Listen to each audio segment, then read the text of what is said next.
Well, joining me now with more as promised is JD Durkin, political expert and CBS News contributor. JD, good morning. Good morning, Kristen. Good to be with you. A very late night for all of us, I'm sure, but good to be with you today. Yes, indeed, in an early morning as well. A decisive victory, in fact, for former President Trump. A return to the Oval Office. How did he do it? Well, he managed to flip these handful of key states. At least so far, we don't have a call on all of them, Kristen, but we talked about these 7 key battleground states, which include the Rust Belt, like Pennsylvania, Wisconsin, Michigan, North Carolina, Georgia, Arizona, and Nevada. And Donald Trump won the vast majority of those 7 states. And in doing so, he was able to do what he was not able to do against President Joe Biden 4 years ago. What we're seeing is really, I think, a political realignment. This is, really Trump was able to bring in, at least according to the numbers that we have right now, an incredibly diverse coalition, unlike maybe what he had in 2016, which largely went after particular demographics. We know, unlike the Trump campaign's approach in 2020, which at the time was to expand the base, the Trump campaign focus this time was to try and reach out to the type of voters that had not historically voted either for his previous campaigns or for the Republican Party. We were not very long until last night's election returns before we started to see, wow, I think a lot of these demographics, a lot of these voters in the suburbs are not breaking Harris's favor. And we'll still wait to see. We still have more electoral dust to settle. Right. But it was very clear that Trump was able to do what he has been unable to do previously, including win the popular vote for the first time. Right. So I want to talk more about that in a moment, JD, but I think you bring up a good point. And what we saw play out, of course, throughout this election, and certainly yesterday as well, is that former President Trump, soon to be the 47th president when he assumes office on January 20th, was able to appeal to frustrated voters. What specifically about his campaign, including his populism stance, appealed to them? I think disaffected voters who have felt left out of the process. I think that was actually tantamount to his 2016 campaign. But, Donald Trump was very open about the fact to tell voters in no uncertain terms, I am your retribution. And for Americans, I think especially in terms of the economy, the 27% of Americans who said the economy is my top issue, people clearly fed up with, in their view, their perception, paying too much money at the grocery store, paying too much money for gas, paying too much money for rent. And a vote for Donald Trump in their mind clearly was, this is my ability to fight back at the system. And clearly, despite the fact that Democrats point to Bidenomics and all the macroeconomic successes, perception drives reality. And it's one thing to have the macroeconomic indicators tell one story, but it's a different thing altogether to talk to a voter in a swing state and say, how do you feel about your personal economic situation? And I think that retribution argument really hit home, and that's why we're seeing the success for the Trump campaign this morning. I think the grocery store is a great example because those prices do still feel elevated today, of course, in terms of how inflation has played out. So let's talk more about Trump's economic policy. Of course, he has pledged for mass deportations, huge tariffs. How could that play out in the near term? Well, I think to his advantage, tariffs he's likely to continue to use as a negotiating tool. The good news for the president trying to use tariffs is that Congress has ceded tariff authority into the executive branch.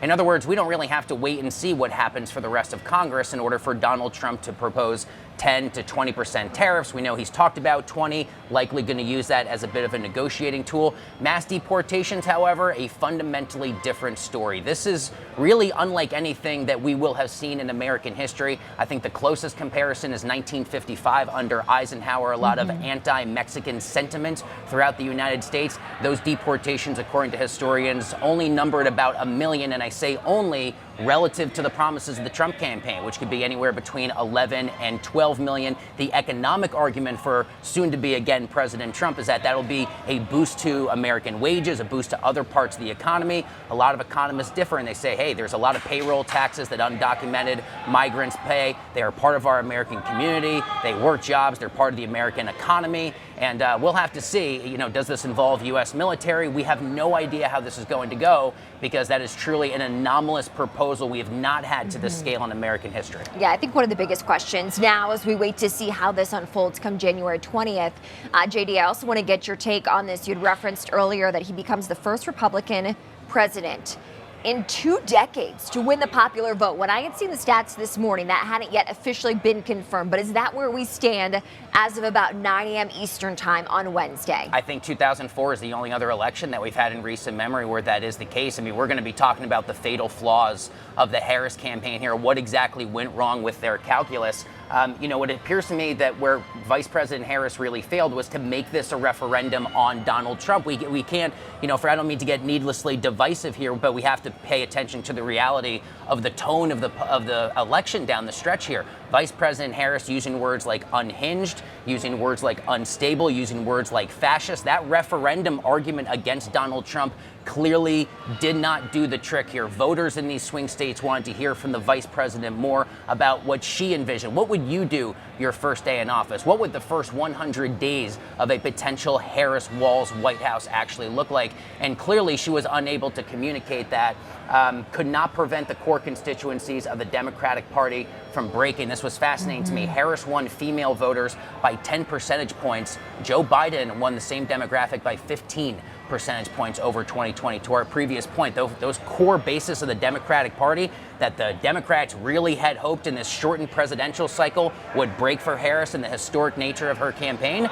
Like we said, by the time we hit the 9 o'clock hour last night, it started to become really clear to those of us who were following state by state that was not going to be the case. She did, of course, and the Democrats, largely speaking, had a unique campaign in the sense that she only became, obviously, the candidate to go up against President Trump, former President Trump, now soon to be the 47th president, in this summer. How do you think that played a factor? I think a lot of voters were sort of frustrated with the idea that for someone who ran for president in 2019, did not get any primary votes, did not go very far in that very crowded primary field, that she could basically be dropped in and replaced. A lot of voters I spoke with, I spoke with a lot of Trump supporters outside the MSG rally a few weeks ago. They said how undemocratic just to kick out Joe Biden against his will, essentially, and drop in a new candidate there. I know there was a big boost of fundraising, a big boost for enthusiasm from Democrats to say, great, we have a true 100-day campaign with a generational candidate of a historic nature,